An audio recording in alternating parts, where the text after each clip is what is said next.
नमस्कार विद्यार्थियों। जैसे कि लास्ट वीडियो में हमने कुछ स्पेक्ट्रोस्कोपी से रिलेटेड ही दो वीडियो पढ़े थे, दो टॉपिक पढ़े थे। उसमें से फर्स्ट टॉपिक था स्पेक्ट्रोस्कोपी का इंट्रोडक्शन और दूसरा था विद्युत चुम्बकीय विकिरण। विद्युत चुम्बकीय विकिरण क्या होती है वो आप लोगों ने पढ़ा है। ये खास करके ध्यान रखना कि विद्युत और चुम्बकीय विकिरण दोनों एक दूसरे के लंबवत होती है और ये निर्वात में भी फॉलो करती है, यानी कि इसके लिए कोई माध्यम की आवश्यकता नहीं होती है। अब आज के वीडियो में हम दो टॉपिक और कवर करेंगे। फर्स्ट टॉपिक का नाम है spectrum of reason. Spectrum of reason देखिए, spectrum spectrum of reason. Reason का मतलब होता है क्षेत्र, यानी स्पेक्ट्रम के क्षेत्र।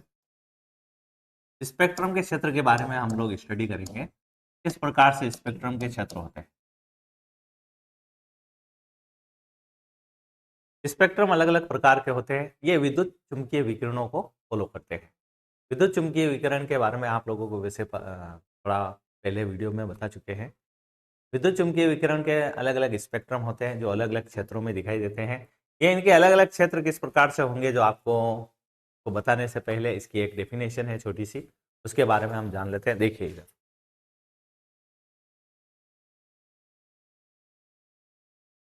यस, स्पेक्ट्रम के क्षेत्र, ये टॉपिक है आज का फर्स्ट टॉपिक।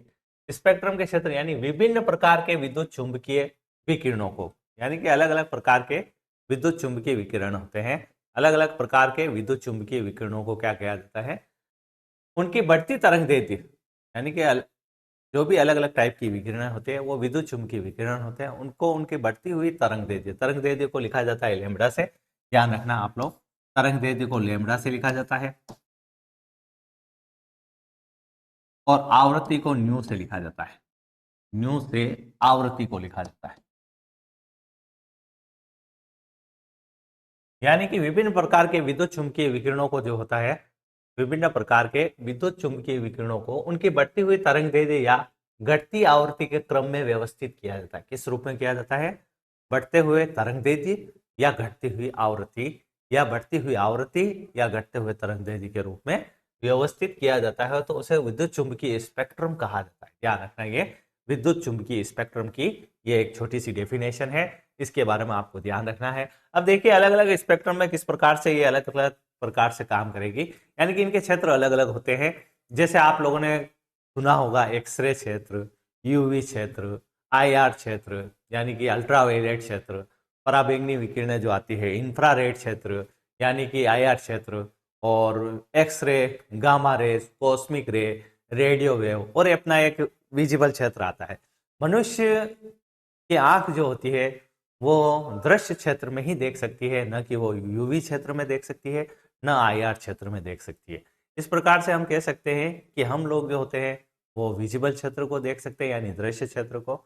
तो इसको बनाने का एक मैं आपको आसानी से तरीका बता देता हूँ किस प्रकार से इस क्षेत्र को पूरा बनाया जाता है। इसमें तरंग दैर्ध्य बढ़ेगी, किसकी घटेगी, आवृत्ति किसकी बढ़ेगी, किसकी घटेगी, और ऊर्जा किसकी बढ़ेगी और घटेगी, उसके बारे में पूरा आपको नॉलेज होना चाहिए। तो इसके लिए किस प्रकार से आपको डिनोटेट अभी बता देते हैं, इस प्रकार से इनको डिनोटेट करना है। देखिए, विद्युत चुम्बकीय विकिरण के स्पेक्ट्रम को बनाने के लिए सबसे पहले आपको एक छोटा सा क्षेत्र बनाना आना चाहिए। ये होता है विजिबल रीजन। कौन सा होता है, विजिबल रीजन, यानी कि ये दृश्य क्षेत्र है, विजिबल रीजन। विजिबल रीजन में आप लोग जानते हो दृश्य क्षेत्र है, 7 स्पेक्ट्रम इसमें होते हैं, 7 प्रकार के रंग इसमें आपको दिखाई देते हैं। एक प्रकार का रंग होता है वी आई, यानी कि विबग्योर के रूप में आप इसको लिखते हैं, विबग्योर। ये होता है दृश्य क्षेत्र के बारे में। दृश्य क्षेत्र से आगे की ओर इधर चलेंगे आप लोग, यहाँ पर और कोई क्षेत्र बनेगा, यहाँ पर और फिर क्षेत्र बनेगा, यहाँ पर और कोई क्षेत्र बनेगा। ये दृश्य क्षेत्र है, उसके आगे की ओर चलते रहिए इस प्रकार से। ये ब्लॉक बना दे रहे हैं, यानी कि आगे वाले क्षेत्र किस प्रकार से काम करेंगे जो आपको बता देता हूं मैं कि किस प्रकार से इन क्षेत्रों के बारे में आप लोग बता सकते हैं। विजिबल होता है, उसके आगे की ओर ये विजिबल क्षेत्र है, ध्यान रखना, विजिबल क्षेत्र है ये, विजिबल क्षेत्र, या शॉर्ट में और लिख देता हूं, जिसे दृश्य क्षेत्र कहा जाता है। कौन सा क्षेत्र कहा जाता है, इसे दृश्य क्षेत्र कहा जाता है। इसके आगे की ओर होता है आईआर, इसके आगे की ओर चलेगा IR। IR दो भागों में बटा हुआ रहेगा, एक तो नियर IR यानी कि पास वाला, और होता है एक और दूसरा फार IR यानी कि दूर, यानी कि निकट IR क्षेत्र, यानी कि IR को पूरा नाम है इंफ्रारेड अवरक्त किरणें। IR की पूरा नाम क्या है? इंफ्रारेड यानी कि अवरक्त किरणें, अवरक्त किरणें। ये वाला क्षेत्र मनुष्य की आंखों द्वारा नहीं देखा जा सकता, ये ध्यान रखना, अवरक्त क्षेत्र।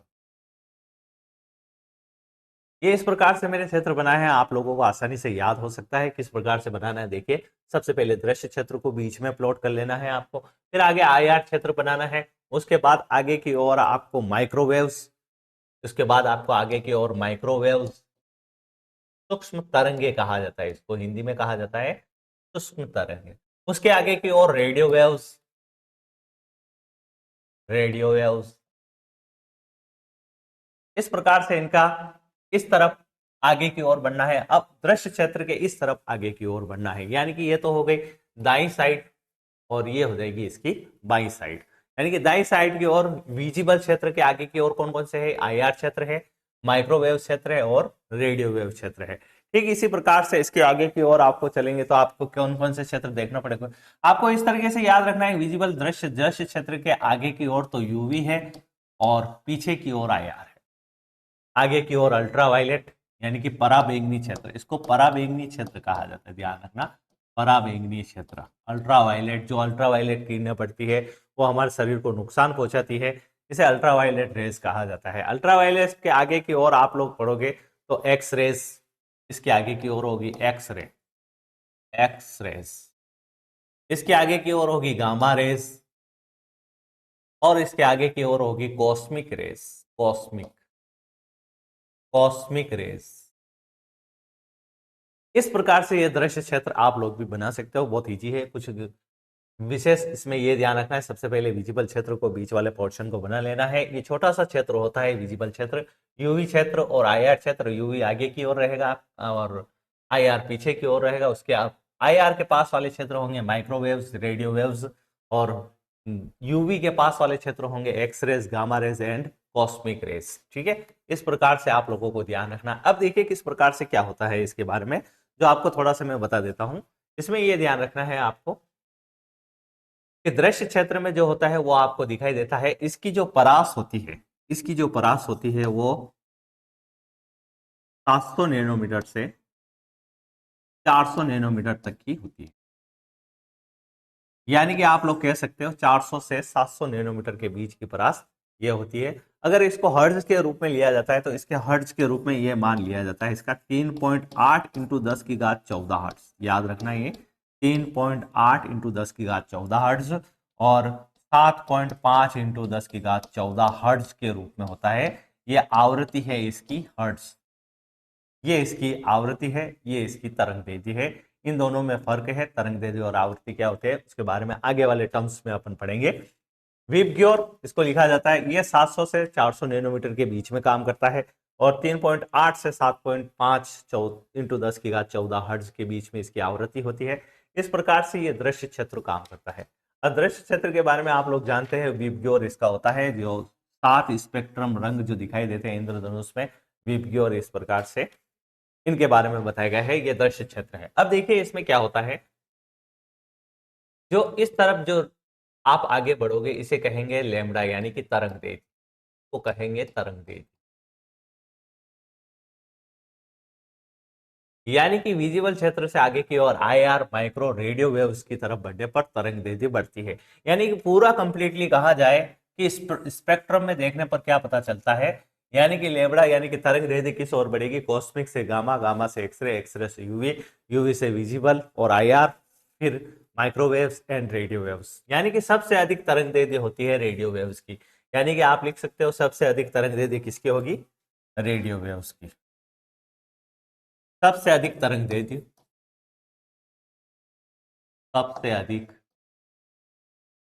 तरंग दैर्ध्य, तरंग दैर्ध्य को मैं आप शॉर्ट में लिखूंगा, लेमड़ा से डिनोटेट करते हैं। सबसे अधिक तरंग दैर्ध्य जो होगी वो सबसे लास्ट वाले की होगी, यानी कि रेडियो वेव्स।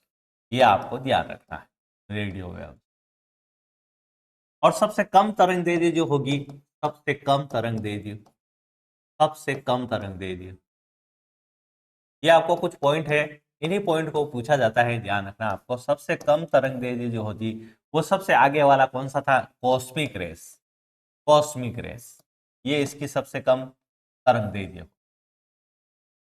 ये इसके बारे में था कि सबसे अधिक तरंग दैर्ध्य किसकी होगी और सबसे कम तरंग दैर्ध्य किसकी होगी। अब चलिए वापस उस डायग्राम की तरफ बढ़ते हैं अपन,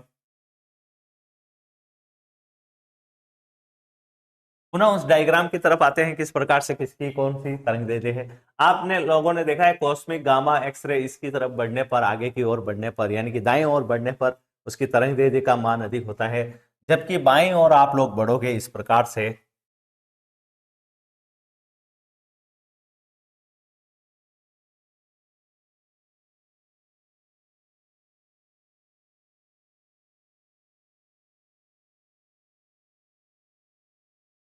जबकि बाएं ओर आप इस प्रकार से बढ़ोगे इस तरीके से, ये बाईं ओर है। इस दिशा में आगे बढ़ने पर, रेडियो वेव्स की तरह आगे बढ़ने पर तो तरंग दैर्ध्य का मान बढ़ता है, लेकिन इस तरीके से आगे बढ़ने पर आवृत्ति का मान बढ़ता है, यानी कि आवृत्ति यानी कि न्यू का मान बढ़ता है। ये आपको खास करके ध्यान रखना। जो तरंग दैर्ध्य होता है उसका जस्ट अपोजिट, जस्ट उल्टा उसका आवृत्ति होता है, और आवृत्ति इस तरीके से बढ़ेगी, यानी कि सबसे अधिक आवृत्ति किसकी होगी? सबसे अधिक आवृत्ति होगी आपके कॉस्मिक रेज की, यानी कि सबसे अधिक आवृत्ति, सबसे अधिक आवृत्ति, सबसे अधिक आवृत्ति, ये आवृत्ति लिखा है मैंने, ये होगी कॉस्मिक रेज की, जस्ट अपोजिट हो जाएगा कॉस्मिक रेज। और सबसे कम आवृत्ति किसकी होगी? सबसे कम आवृत्ति होगी आपके, सबसे कम आवृत्ति रेडियो वेव्स की, सबसे कम आवृत्ति आपकी होगी रेडियो वेव्स,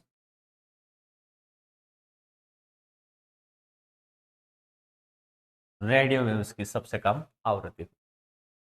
अगर ऊर्जा की बात की जाए तो आप लोग जानते हो कि आवृत्ति और ऊर्जा एक दूसरे के समानुपाती होती है। जैसे आवृत्ति बढ़ रही है उसी प्रकार से ऊर्जा का मान भी बढ़ेगा, यानी कि जैसे आवृत्ति काम कर रही है वैसे ऊर्जा भी बढ़ेगी, यानी कि ऊर्जा सबसे अधिक होगी कॉस्मिक रेज की और सबसे कम ऊर्जा होगी रेडियो वेव्स की। इसका अपोजिट चलते रहेंगे रेडियो वेव्स और कॉस्मिक रेज के बारे में। अब आपको थोड़ा सा मैं थोड़ा स्पेशल बता देता हूं कि किस प्रकार से और पूछा जाता है यूवी और आईआर में से किसकी तरंग दैर्ध्य अधिक होगी।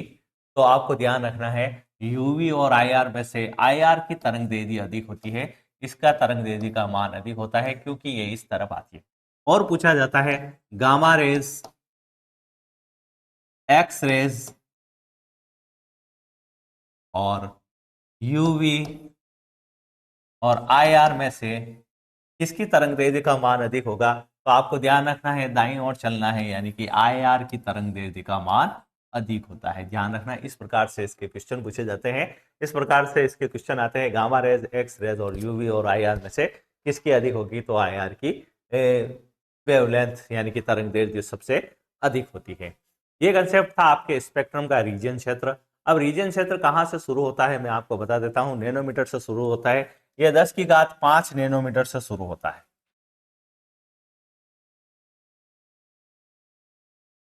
ये शुरू होता है यहां से 10⁵ नैनोमीटर से 10⁹ नैनोमीटर तक। ठीक, इस प्रकार से आगे की ओर आते हुए 10⁵ नैनोमीटर से 10⁹ नैनोमीटर से आगे की ओर आते हुए 10⁹ से 10⁻13, ये 10⁻13 से 10⁻14 के बीच में आ जाएगा 10⁻13 तक। और ये जो परास होता है आपके 10⁻14 हर्ट्ज के बीच में होता है, ध्यान रखना 10⁻14 हर्ट्ज के बीच में होता है। और इसी प्रकार से ये हर्ट्ज के रूप में चलेगा। और नेक्स्ट आपको बता देता हूं मैं किस प्रकार से क्या होता है। ये इस प्रकार से ये कुछ तरंग दैर्ध्य के बारे में बताया है और इसकी आवृत्ति के बारे में बताया है, ये आपको खास करके ध्यान रखना है। अब इसी प्रकार से मैं बता देता हूं कभी कभार क्या होता है कि दृश्य क्षेत्र के बारे में भी पूछा जाता है कि दृश्य क्षेत्र में जो विकिरणें होती है वो उनके किस प्रकार से होती है, बताइए। दृश्य क्षेत्र के बारे में, दृश्य क्षेत्र के बारे में मैं आपको बता देता हूँ किस प्रकार से काम होता है। दृश्य क्षेत्र आप जानते हो इस प्रकार से लिखा जाता है विबग्योर, तो इसमें किसकी तरंग दैर्ध्य अधिक होगी और किसकी कम होगी, तो देखिए इधर तो विबग्योर इस तरीके से लिखा जाता है। इस और बढ़ने पर अभी आपको बताया था उसी में स्पेक्ट्रम रीजियम वाले पोर्शन में, तो विबग्योर इस तरीके से लिखा था। तो आर सबसे लास्ट में आ रहा है, यानी कि रेड रंग की तरंग दैर्ध्य का मान सबसे अधिक होता है। रेड रंग की तरंग दैर्ध्य का मान अधिक होता है, सबसे अधिक लाल रंग की तरंग दैर्ध्य, और सबसे कम तरंग दैर्ध्य जो होता है, सबसे कम, वो वॉयलेट रंग का तरंग दैर्ध्य होगा। आवृत्ति की बात की जाए तो आवृत्ति इस प्रकार से चलेगी, आपको पहले बता चुके हैं। उसी प्रकार से इस दृश्य क्षेत्र के बारे में भी एक छोटा सा टॉपिक मैंने इसमें कन्वर्ट कर दिया है, और ये आवृत्ति इस तरह से चलेगी, यानी कि लाल रंग की आवृत्ति का मान सबसे कम होगा और वॉयलेट रंग की आवृत्ति का मान सबसे अधिक होता है। और ऊर्जा की बात की जाए तो आवृत्ति और ऊर्जा एक दूसरे के समानुपाती होती है और दोनों एक साथ चलेगी। इस प्रकार से आप कह सकते हैं कि कॉस्मिक तरंगों की तरंग दैर्ध्य सबसे कम, जबकि आवृत्ति अधिकतम होती है, और रेडियो तरंगों की तरंग दैर्ध्य सबसे अधिक और आवृत्ति कम होती है। इसी प्रकार से आईआर और यूवी की बात की जाए तो आईआर और यूवी में से आप लोग बता सकते हैं कि आईआर की तरंग दैर्ध्य अधिक होगी और यूवी की आवृत्ति अधिक होगी। और गामा किरणों का अब इस प्रकार से आपको बता देते हैं कि गामा किरणों का उपयोग किसमें किया जाता है।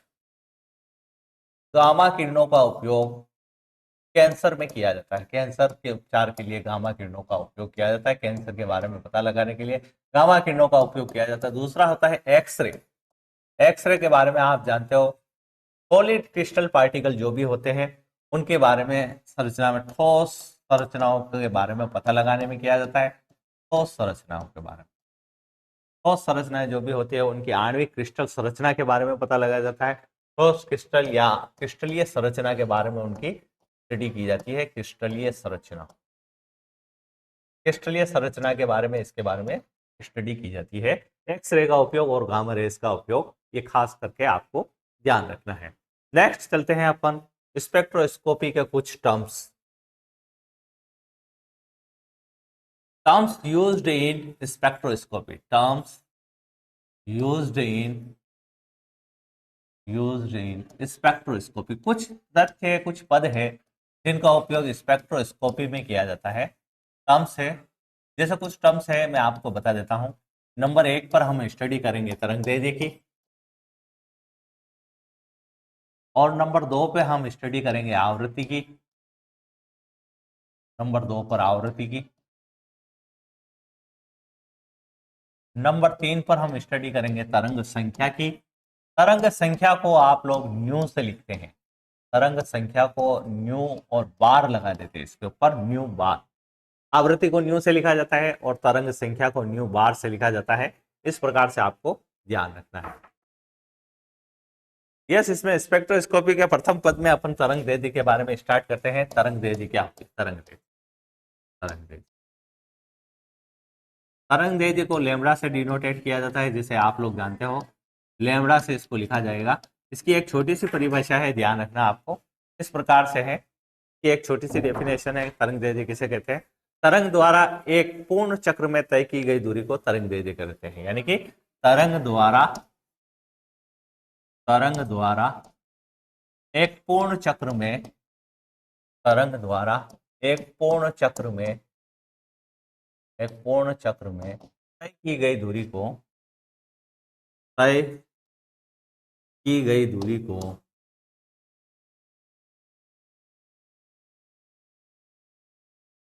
तरंग दैर्ध्य कहा जाता है।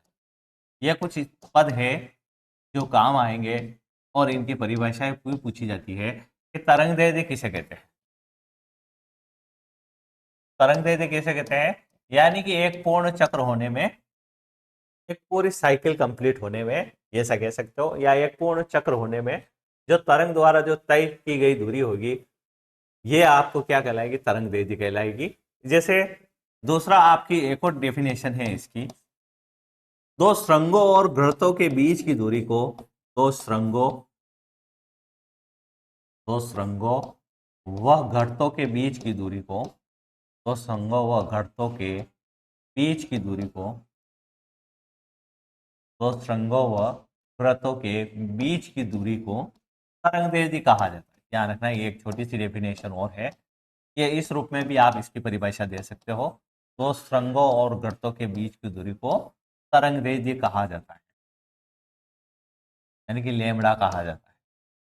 देखिए किस प्रकार से दो सुरंग और गर्त, और इस प्रकार से आप इसको इस प्रकार से डायग्राम बना सकते हैं। एक बार और डेफिनेशन को रिपीट कर लेते हैं। तरंगदैर्घ्य किसे कहते हैं? तरंग द्वारा एक पूर्ण चक्र द्वारा चक्र में तय की गई दूरी को तरंगदैर्घ्य कहते हैं। एक साइकिल जो चलेगी पूरी वो तरंगदैर्घ्य कहलाएगी, या दो सुरंगों और गर्तों के बीच की दूरी क्या कहलाती है? तरंगदैर्घ्य कहलाती है। देखिए इसका डायग्राम बना करके आपको समझा देता हूं तरंगदैर्घ्य क्या होती है। जैसे देखिए यहां से यहां तक चले और फिर यहां से यहां तक चले, ठीक है ना, ये एक पूरा साइकिल हो गया, यहां से यहां तक चलने का ये एक पूरा साइकिल हो गया। ध्यान रखना, इसे लैम्ब्डा कहा जाएगा। इसे क्या कहा जाएगा? लैम्ब्डा कहा जाएगा, यानी कि तरंगदैर्घ्य कहा जाएगी। दो सुरंगों, यानी कि ये सुरंग है, ध्यान रखना क्या है ये? सुरंग। इसको इंग्लिश में बोला जाता है क्रिस्ट, क्रिस्ट। और ये गर्त है, ध्यान रखना, इसे कहा जाता है गर्त, यानी कि ट्रफ। इंग्लिश में इसे ट्रफ कहा जाता है। यह सुरंग है, यानी कि ऊपर की ओर जो इस प्रकार से बनी हुई संरचना है और नीचे की ओर वही संरचना नीचे बनी हुई है, उसे गर्त कहा जाता है। यानी कि सुरंगों और गर्तों के बीच की दूरी, इसके कितने होंगे? दो होंगे, यानी कि दो सुरंगों और गर्तों के बीच की दूरी। ये हो गई एक सुरंग यहां से, एक सुरंग यहां से, इनके बीच की दूरी, इनके बीच की दूरी क्या कहलाती है? तरंगदैर्घ्य कहलाती है। और दूसरा यहां से बना लेते हैं अपन, ये गर्त है, ठीक है ना, और दूसरा गर्त ये है, यानी कि यहां से यहां के बीच की दूरी क्या कहलाती है? लैम्ब्डा कहलाती है। इस प्रकार से भी इसकी परिभाषा है। या फिर एक पूरा साइकिल होने में जो दूरी तय करती है वो उसकी तरंगदैर्घ्य कहलाती है। दो सुरंगों और गर्तों के बीच, ये एक सुरंग, ये एक दूसरा सुरंग, इन दो सुरंगों और दो गर्तों के बीच की दूरी तरंगदैर्घ्य कहलाती है। तरंगदैर्घ्य को मीटर में मापा जाता है, ध्यान रखना, खासकर से मीटर में मापा जाता है तरंगदैर्घ्य को। लेकिन कभी कभार क्या है, इसकी कुछ यूनिट्स भी होती है। जैसे कुछ यूनिट है जो मैं आपको बता रहा हूं। एक एंगस्ट्रॉन जो होता है वो 10 की घात -10 मीटर के बराबर होता है। एक एंगस्ट्रॉन होता है 10 की घात -10 मीटर के बराबर। एक पिकोमीटर जो होता है वो होता है 10 की घात -12 मीटर के बराबर। ध्यान रखना ये चीज। एक एंगस्ट्रॉन होता है 10 बराबर, एक पिकोमीटर बराबर होता है 10 की घात -12 मीटर के बराबर।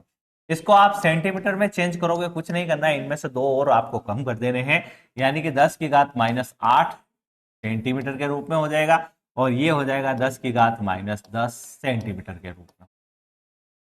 आ गया समझ में? बिल्कुल कंप्लीट सा है, सिंपल सा है ये। इसी प्रकार से एक और यूनिट इसको लिखा जाता है, एक और होती है नैनोमीटर, एक और होती है नैनोमीटर। नैनोमीटर को 10 की घात -9 मीटर से लिखा जाता है। ठीक इसी प्रकार से इसको अगर सेंटीमीटर में कन्वर्ट करना है तो दो कम कर देने हैं, यानी कि 10 की घात -7 सेंटीमीटर। इस प्रकार से, क्योंकि आप लोग जानते हो एक मीटर में 100 सेंटीमीटर होता है, 10 की घात 2 से लिखा जाता है। एक मीटर में 100 सेंटीमीटर यानी कि 10 की घात 2 से लिखा जाता है। इसको इस प्रकार से कन्वर्ट किया जाता है। ये कुछ यूनिटें लिखी है, इसको आपको ध्यान रखना है। ये लैम्ब्डा के बारे में है, यानी कि तरंगदैर्घ्य के बारे में है। ये पूरा कंप्लीट स्ट्रक्चर आपको तरंगदैर्घ्य के बारे में बताता है। नेक्स्ट आप लोग स्टडी करेंगे आवृत्ति। आवृत्ति, यस, आवृत्ति। आवृत्ति को न्यू से लिखा जाता है। आवृत्ति को न्यू से लिखा जाता है। आवृत्ति को किससे लिखा जाता है? न्यू से लिखा जाता है। इसकी परिभाषा होगी किसी बिंदु से होकर प्रति सेकंड गुजरने वाले तरंगों की संख्या। किसी बिंदु से होकर के, यानी कि किसी पॉइंट से होकर के गुजरेगी, किसी बिंदु से होकर प्रति सेकंड गुजरने वाली रेखा, तरंगे। किसी बिंदु से होकर प्रति सेकंड गुजरने वाली तरंगे, प्रति सेकंड गुजरने वाली तरंगे।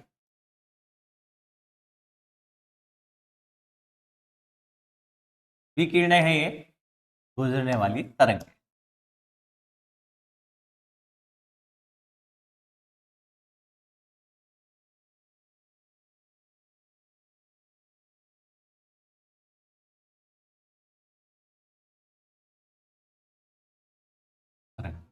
किसी बिंदु से होकर प्रति सेकंड गुजरने वाली तरंगों को क्या कहते हैं? उनकी आवृत्ति कहा जाता है। ध्यान रखना, उनकी आवृत्ति कहा जाता है। आवृत्ति को किस में मापते हैं? आवृत्ति को हर्ट्ज में मापा जाता है। किस में मापा जाता है?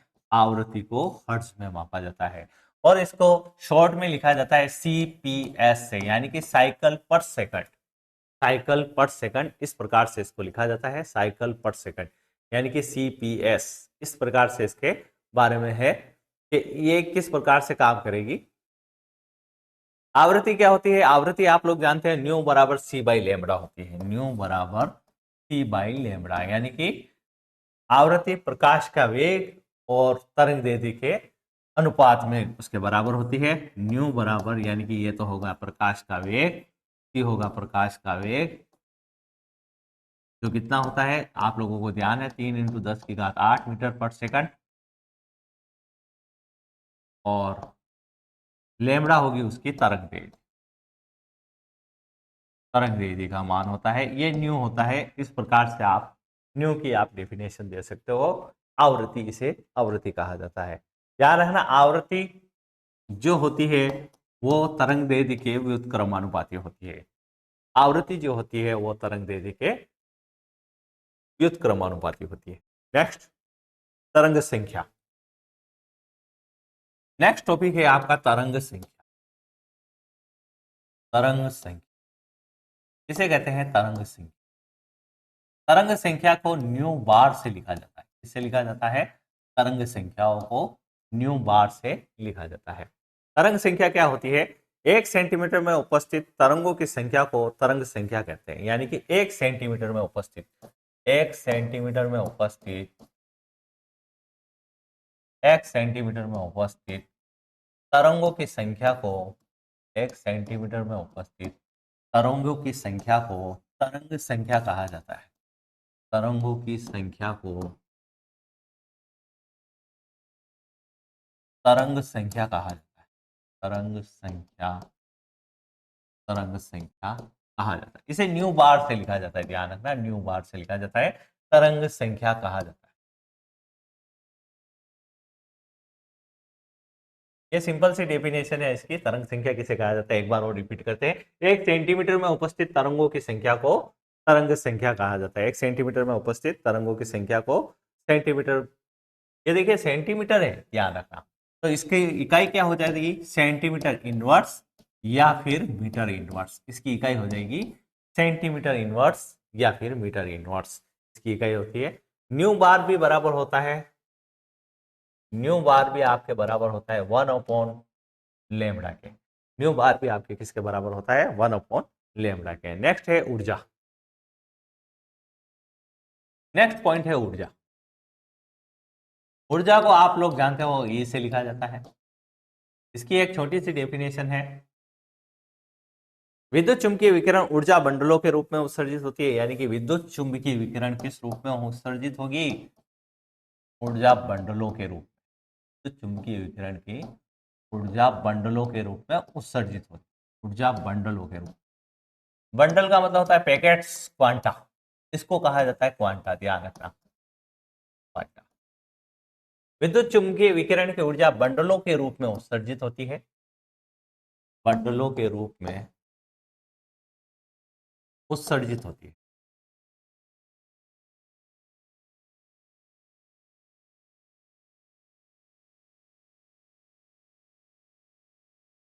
बंडल को कहा जाता है क्वांटा, ये आप खास करके ध्यान रखना, बंडलों को कहा जाएगा क्वांटा। विद्युत चुंबकीय विकिरण ऊर्जा बंडलों के रूप में उत्सर्जित होती है या फिर उसे अवशोषित होती है। उत्सर्जित या अवशोषित रूप में अवसर्जित होती है या अवशोषित होती है।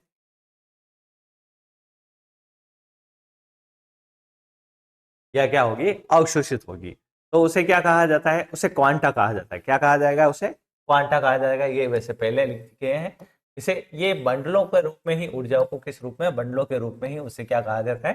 क्वांटा कहा जाता है। जैसे आपने आधुनिक सिद्धांत के बारे में कल पढ़ा था, नेक्स्ट वीडियो, पहले वाले वीडियो में अपन ने पढ़ा थे मैक्स प्लांक का क्वांटम सिद्धांत। इन्होंने आधुनिक क्वांटम सिद्धांत दिया था, मैक्स प्लांक का क्वांटम सिद्धांत। क्या क्वांटम सिद्धांत दिया मैक्स प्लांक ने?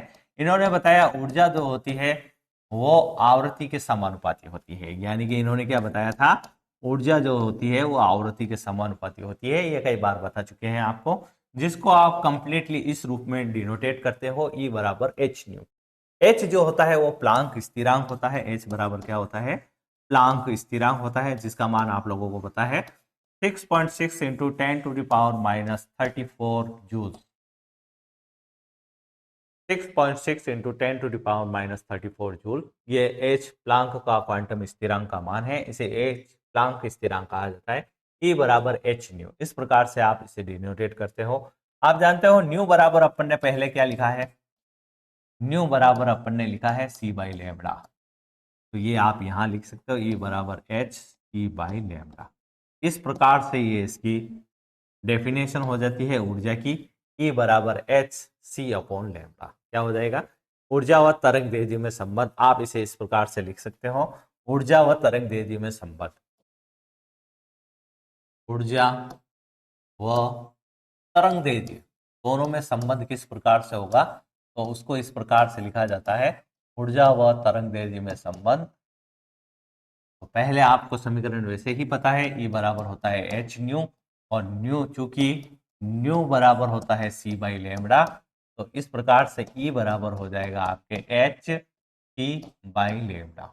ठीक है, ये आपके होगा ऊर्जा और तरंग दैर्ध्य दोनों में संबंध।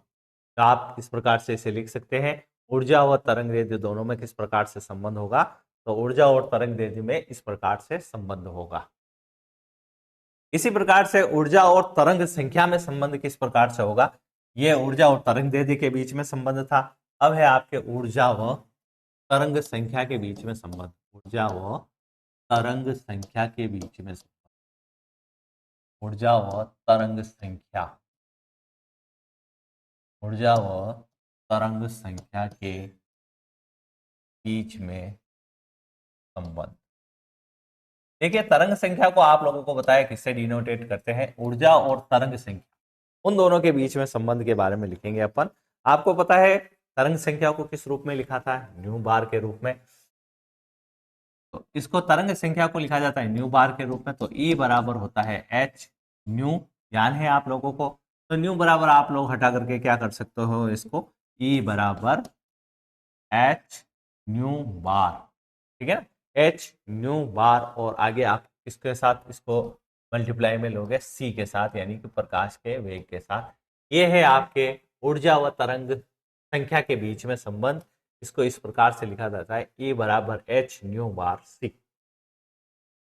तो प्रिय विद्यार्थियों, हमने आज की क्लास में ये कंप्लीट इस प्रकार से स्टडी करी है कि ऊर्जा और तरंग संख्या के बीच में संबंध को आप इस प्रकार से डिनोटेट करोगे, E बराबर एच न्यू, और E बराबर एच न्यू बार सी, ये ऊर्जा और तरंग संख्या के बीच में संबंध है। और दूसरा आप लोगों ने अभी देखा था E बराबर एच सी अपॉन लेमड़ा, यानी कि ऊर्जा और तरंग दैर्ध्य के बीच में संबंध। तो प्रिय विद्यार्थियों, आज का ये टॉपिक यहाँ फिनिश होता है, और अब आपको नेक्स्ट अगली कक्षा में जो स्पेक्ट्रोस्कोपी के कुछ महत्वपूर्ण बिंदु होंगे उनके बारे में बताया जाएगा। अब आपको नेक्स्ट पॉइंट में स्पेक्ट्रम के प्रकार के बारे में पढ़ाया जाएगा। जैसे कि आपने पहले वीडियो में पढ़ चुके हैं, स्पेक्ट्रम के दो प्रकार होते हैं, अवशोषण और उत्सर्जन स्पेक्ट्रम। उत्सर्जन स्पेक्ट्रम पुनः तीन प्रकार का होता है, रेखीय स्पेक्ट्रम जिसे लाइनियर स्पेक्ट्रम कहा जाता है, दूसरा बैंड स्पेक्ट्रम, बैंड स्पेक्ट्रम के नाम से ही जाना जाता है, तीसरा है आपके कंटिन्यू स्पेक्ट्रम यानी कि सतत स्पेक्ट्रम। ये उत्सर्जन स्पेक्ट्रम के तीन प्रकार होते हैं। और वैसे स्पेक्ट्रम जो होता है वो दो प्रकार का होता है, अवशोषण और उत्सर्जन। इसके बारे में कल स्टडी करेंगे, नेक्स्ट वीडियो में आपको इसकी क्लास पढ़ाई जाएगी। धन्यवाद।